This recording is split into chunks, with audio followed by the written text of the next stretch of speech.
everyone. Good morning, good evening, good afternoon, whatever time it is where you are. I hope you're having a fabulous day. Today, what I really want to talk about is the power of your absence, of walking away. And it's very, very important that we continually assess our interactions with people, our relationships, both platonic and romantic, but of course, I'm talking more so romantic with this. It is very, very important that you develop standards, develop an understanding of your needs, because it is really important to establish um, what will happen if those needs aren't met, right? And so it's really important to differentiate what boundaries are versus just what we want to happen in a situation, right? An actual boundary is what you want to happen, plus also supplying clear communication about what the consequences of that boundary not being met, right? It's not simply just saying, oh, this bothers me, right? Or, I don't like XYZ thing. Boundaries go a little further, right? A true boundary is saying, I don't like XYZ thing, and if this happens, then I will do this other thing over here. That is what a boundary is.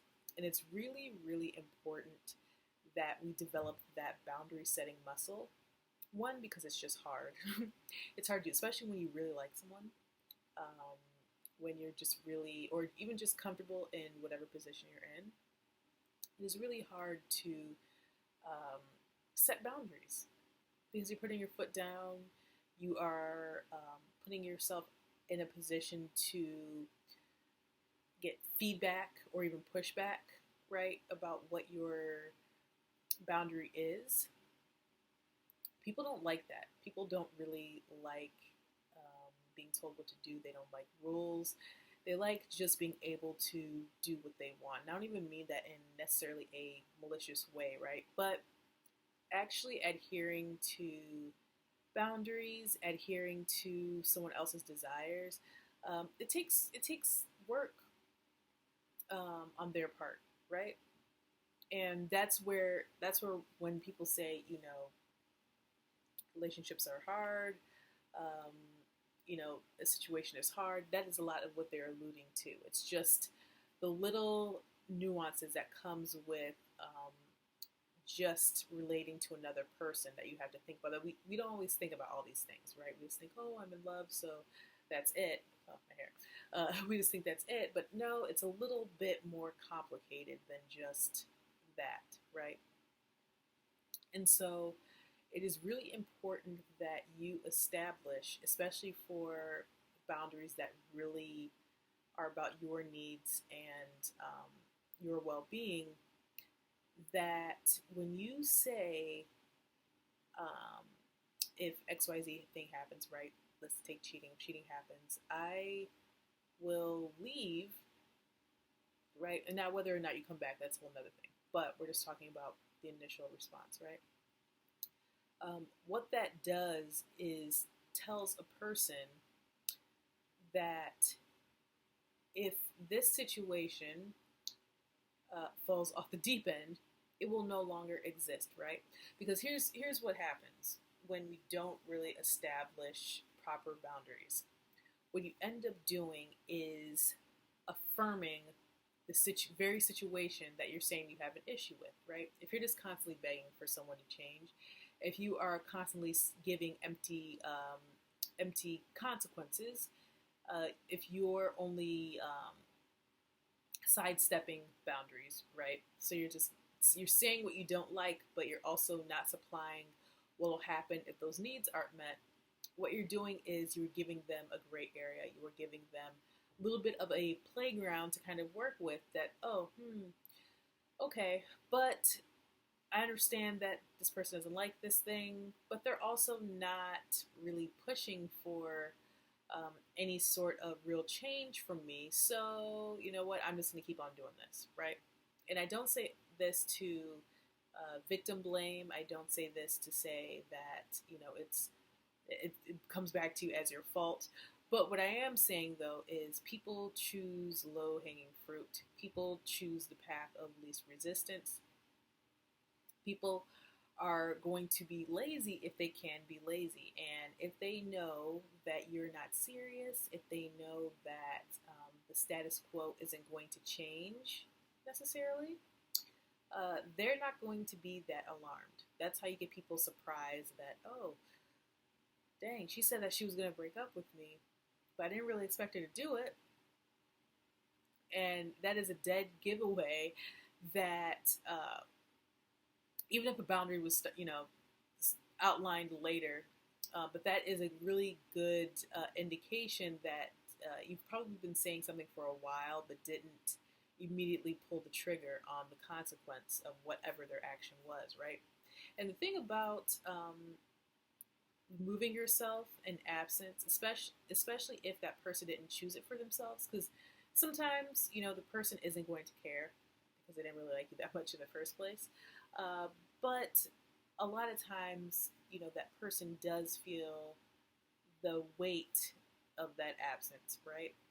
When something is kind of yanked from underneath you and you weren't expecting for whatever reason, like on their end, maybe they said, she's not going to pull the trigger. She ain't going to pull the trigger. Because she's never done it before. We've been together 7 years and she ain't never left me. Then, oh, she left me, right? That is going to speak volumes, right? Because not only did you put your foot down, but you completely took a situation that was working for them, right? Because this situation, it was working for them. They didn't have to really adhere to any real guidelines because you never set them. So that was actually an optimum, environment for them. And when you take that away, that means that they're going to actually put in work on their end. Whether or not they get you back, they're now still going to have to do work to get another person. They're still going to have to do work to assess the situation, right? And people, they don't like that. They like whatever the status quo was. It's easier to maintain the status quo. So I really want you to keep in mind that sticking to your guns is important. Not only just because of what could happen, but just your own well-being, right? You are important. You are someone who has a purpose on their life, right? And so we really need to practice moving with intention, practice doing what is best for ourselves, because ultimately this is going to inform the very reason you're here on this earth. Girl, why are you here? And making sure that you are essentially gatekeeping, who you are as a person. You are making sure that you are your biggest cheerleader. You're making sure that you're making the best decisions for yourself, especially if you are someone who doesn't have a lot of people really speaking into you and praying over you on a regular basis. It is really important that you see yourself as your best asset. It's important that you see yourself as your biggest cheerleader, because oftentimes we're the only ones who are doing that for ourselves, okay? So, again, make sure that you are setting proper boundaries. Make sure that you are utilizing absence, breaking things off when they need to be broken off and keeping it that way, not caving in, because I guarantee you're going to do that, and you're going to do it with the wrong person who didn't really have good intentions in the first place, and they're going to have a field day with that, because they're like, oh, I see this person isn't serious. And a lot of times, this is especially the truth when it comes to hot and cold person. The reason why a person who is hot and cold is because they know that when they go cold, you are still going to let them in again when they're hot, right? So if there's this guy you're talking to, and the last time you heard from him was 3 days ago, and you know he saw your text message because he got a read receipt, and so now you're like, oh, what's going on with that? And then all of a sudden, he sends you another message as if nothing happened, and you're like, oh, okay, but you don't address it because you're like, I don't know what happened here, but you know what? I'll just let it slide. What you did was you taught him that being hot and cold is something that you are willing to put up with. It's essentially turning you into a punching bag, and it's telling that person that your feelings don't matter. It's teaching them that this behavior, and they know it's not. They know that this sort of behavior is not good behavior. Why? Because they're not going to do it with certain people.